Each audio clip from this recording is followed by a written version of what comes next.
তিতির বসে আছে আরাপের পাশে সিটেই, চুপ করে দেখছে আরাপ নামের এই পাগলটিকে, যার বলিষ্ঠ হাত শক্তপোক্তভাবে ধরে আছে গাড়ির স্টিয়ারিং এর হুইল।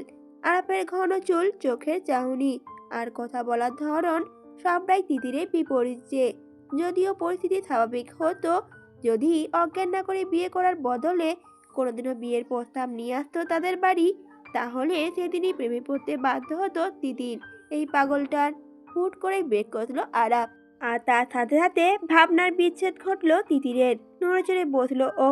অসম্ভব, সওদাগরের মেয়ে মরে গেলেও এই পাগলের প্রেমেই পড়তো না, কখনো না। তিতির, নিজেকে কন্ট্রোল কর।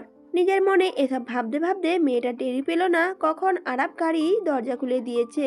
তা দেখে তিতির বলে উঠল, আমি নামবো না। জেদ ধরলো তিতির, সপাটে মুখটা ঘোরালো অন্যদিকে। আরাপ তখন বলে উঠল, আমাকে আবার বাধ্য করো না তোমাকে নিয়ে যেতে তিতির। আরাপের গলা স্বর শক্ত, চোখের চাহনি বেশ আদেশ। তবুও ভয় ডরহীন তিতির উল্টো বিড়বিড় করে বলে উঠল, কত বড় সাহস পাগলটার! এতক্ষণ বউ পাখি বলে গলা ফাটাচ্ছিল, অথচ এখন আবার নাম ধরে ডাকছে। মনে মনে ফুঁসলো মেয়েটা। এদিকে আরাপেরও মেজাজে গরম হয়ে উঠতে লাগলো ক্রমশ। আর তার কত পরীক্ষা দিতে হবে এই ভালোবাসা প্রমাণ করার জন্য, আর কতই বা তিতির ওকে তরপাবে। মুহূর্তেই দাঁতে দাঁত পিছল আরাপ। আরাপ বলে উঠল, তুমি এই যে তেরামি আমার সাথে করছো, আমি সেই তেরামির পিএইচডি করা। সো বি কেয়ারফুল পাখি। আরাপের হুমকিতে কোনো কাজ হলো না, উল্টো পায়ে পা দিয়ে ঝগড়া করার প্রস্তুতি নিল তিতির। ঠিক তখনই গাড়ি থেকে কোলে তুলে নিল মানুষটা। পরপর ওর মুখের কাছে মুখ নিয়ে আওড়ালো, বলেছিলাম না আমার সাথে তেরামি করো না বউ পাখি। তিতির থমকালো, ঝুলল চোয়াল। এতটাও আশা করেনি তিতির। এই তো দেখি মারাত্মক লেভেলের পাগল। তিতিরকে কোলে নিয়েই বাড়ির দরজার সামনে আনলো আরাপ। পরপর এক পা দিয়ে বাড়ির দরজার সজোরে একটা লাথি মারলো। মুহূর্তে দুপাশে সরে গেল চৌধুরী বাড়ির দরজা, আর সাথে বিকট শব্দ হলো। তাতে কেঁপে উঠল বাড়ির সকলে, সাথে তৃতীয়। হন্তদন্ত হয়ে ছুটে আসলো ওদের সামনে। আরাপের দাদি, মা, বোন সবাই অবাক। আরাপের মা ফারানা আফরোজ তিতিরকে দেখেই মুখে আঁচল চাপলেন। ছেলেটা আবার কি পাগলামি করে এসেছে কে জানে। অস্পষ্ট স্বরে আওড়ালেন, এসব কি বাপ, আর কাকে নিয়ে এসেছিস তুই?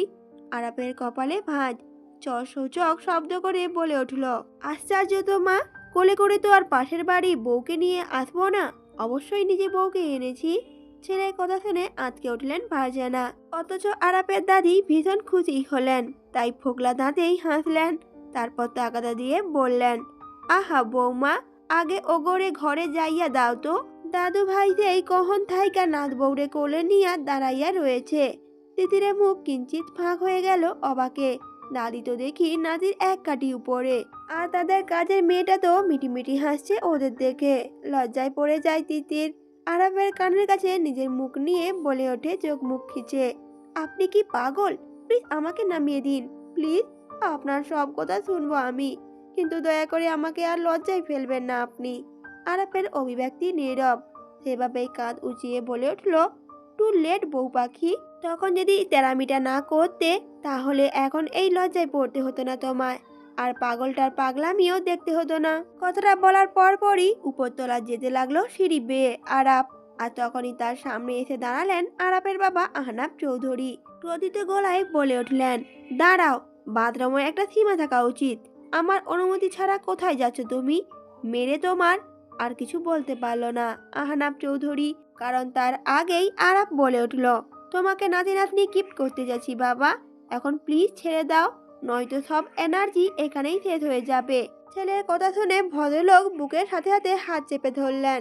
হাই প্রেশারের মানুষ, যখন তখন যা কিছু হয়ে যেতে পারে। কিন্তু সেদিকে যে তার ছেলের কোনো খেয়ালই নেই। সে তো দিব্যি বোম ফাটিয়ে দাঁত বের করে রেখেছে। আরাপ কথাগুলো বলে তাকালো তিতিরের দিকে। হেসে চোখ টিপতেই খেকে উঠলেন আরাপ চৌধুরী। বললেন, বাথরুমে একটা লিমিট থাকা দরকার। এই শিখিয়েছো তুমি তোমার ছেলেকে? ফারানা বাপকে বলেছে কি না নাতি নাতনি গিফট করতে যাচ্ছি? ছেড়ে দাও। বিরক্ত হলো আরাপ। নতুন বউকে এভাবে বেশিক্ষণ কোলে নিয়ে দাঁড়িয়ে থাকলে খারাপ বলবে না? হাতে হাতে আরাপ বলে উঠল, আমি তো তাও তোমাকে ওয়ার্নিং দিয়ে নাতি নাতনি আনার ব্যবস্থা করেছি, আর তুমি তুমি তো দাদা জানকে তাও বলনি। ডাইরেক্ট বউয়ের সাথে বাচ্চা সহ বাড়িতে এনে দাঁড়িয়েছিলে। সাথে সাথে আরাব চৌধুরী চিল্লিয়ে বলে উঠল, আরাব, টেনে তোমার জিভ টেনে ছিঁড়ে ফেলবো, বেয়াদব ছেলে একটা। আহনাফ চৌধুরী ধমকে কেঁপে উঠল বসার ঘরে সবাই। তবুও থামলো না আরাব। সে তো বলে উঠল, তাহলে তুমি ঠিক কি চাইছো বাবা? দাদাজান যেমন মাকে আর আমাকে দেখে হার্ট অ্যাটাক করেছিল তেমন কিছু? আহনাফ চৌধুরী শব্দ খুঁজে পেলেন না ছেলের কথার জবাব দেওয়ার মতো। আহত শ্বাস ফেলে শুধু বললেন, এই মেয়েকে রেখে আমার রুমে আসো, আর তোমার সাথে আমার আলাদা বোঝাপড়া আছে। আরাব তিতিরকে কোল থেকে নামালো একেবারে ওর রুমে নিয়ে গিয়ে। পরপর পেটের উপর তিতিরকে বসিয়ে নিজের হাঁটুতে ভর করে বসলো সামনে।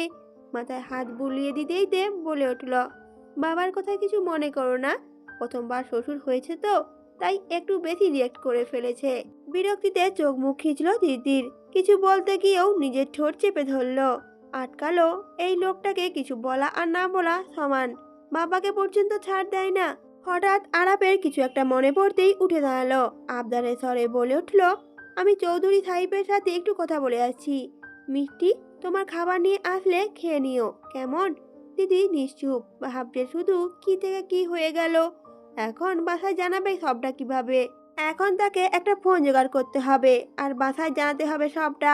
মনতার কারণ খানিকটা আঁচ করতে পারলো আরাপ। হুট করেই বসে থাকা মেয়েটা দুপাশে হাত রেখে ঝুঁকে আসলো মুখের সামনে আর তিতিরকে বলে উঠল, রাগ দেখাও তাতে সমস্যা নেই, কিন্তু কথা বন্ধ রাখা এই রুমে এলাও নয়। নয়তো দিনে কথা বন্ধ রাখবে আর রাতে তোমার গলা গোটা মহল্লা শুনতে পাবে। তিতিরের রাগের পারদ বাড়ল তত্তর গতিতে আরাপের কথা শুনে। আগুন চোখে তাকালে কপালে টোকা দিয়ে বলে উঠল আরাপ, আর একটা কথা, এই ছোট্ট মাথায় পালানোর মতো বড় বড় দুষ্টু বুদ্ধি এটো না। তোমার পায়ে তালু মেঝেতে পড়লেও সাথে সাথে সেই খবরটা আগে আমি টের পাবো, তাই সাবধান পাখি।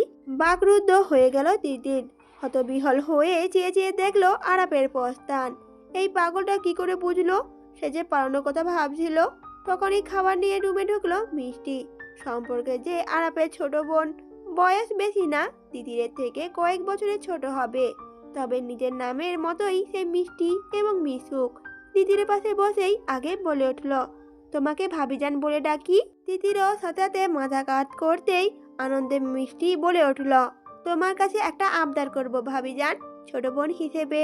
তিতির হ্যাঁ না কিছু বলার সুযোগ পেল না, তার আগেই মেয়েটা আওড়ালো, ভাবিজান, আমি জানি তুমি ভাইয়ের কাণ্ড কারখানায় খুবই বিরক্ত, কিন্তু বিশ্বাস করো আমার ভাইয়া খারাপ মানুষ না, তুমি প্লিজ ওকে ভুল বোঝো না। তিতির তখন বলে উঠল, তোমার ভাই পুরোপুরি সুস্থ নন মিষ্টি, ওনাকে ইমিডিয়েটলি মেন্টাল অ্যাসাইলিয়ামে নিয়ে ভর্তি করাও, বিড়বিড় করে বলল তিতির।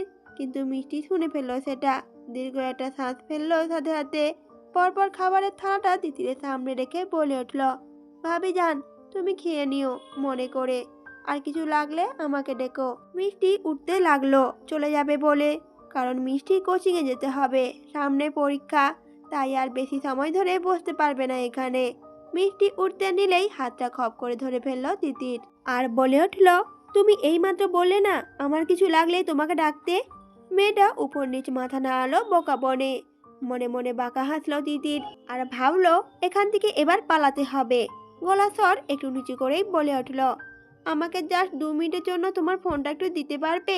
অপরদিকে আহনাফ চৌধুরী বলে উঠল ছেলেকে, তুমি এই মেয়েকে কিডন্যাপ করে এনেছো? আজকে উঠলেন চৌধুরী বাড়ির কর্তা। তখন আরাপ ডোন্ট কেয়ার ভাব নিয়ে বলে উঠল, নিজের বউকে বাড়িতে নিয়ে আসা যদি কিডন্যাপ করা হয়, তার মানে তো তুমিও মাকে কিডন্যাপ করে নিয়ে এসেছো বাবা। আর তার সাথে দাদা যেন নিশ্চয়ই দাদিকে কিডন্যাপ করে এনেছিল। আরে বাস, কিডন্যাপ করে বিয়ে করা তার মানে আমাদের রক্তে আছে। ওয়াও, কে আব্বাদ কে আব্বাদ। কথাগুলো আরাপ বেশ আয়েস ভাবেই বলে উঠল। পায়ের উপর পা তুলে বসলো আহনাফ চৌধুরী রকিং চেয়ারে। ছেলের কথা বুঝতে পেরেই মুহূর্তে চোয়াল শক্ত করে উঠল আহনাফ চৌধুরী। বলে উঠল দাদা দাঁত পিষে, ওই মেয়ের বাবাকে জানো? এই গোটা শহরে সব চাইতে বড় মাস্তান। আর তোমার যদি এতই মরার শখ ছিল তাহলে আমাকেই বলতে পারতে, আমি মেরে দিতাম তোমাকে। নিঃশব্দে হাসলো আরাপ। মরারও ভয় পায় না সে। চেয়ারে ঝুলতে ঝুলতে বলল আরাপ, টেনশন করো না বাবা, তোমার এই ছেলে তোমাকে ডজন খানেক নাতি নাতনি না দিয়ে মরবে না। Just shut up. বলে উঠল চৌধুরী সাহেব, তুমি জানো না ভোটের দিন ভরা মঞ্চে ওর বাবার লোকেরা তোমাকে গুলি করেছিল? ভুলে গিয়েছো সব কথা তুমি?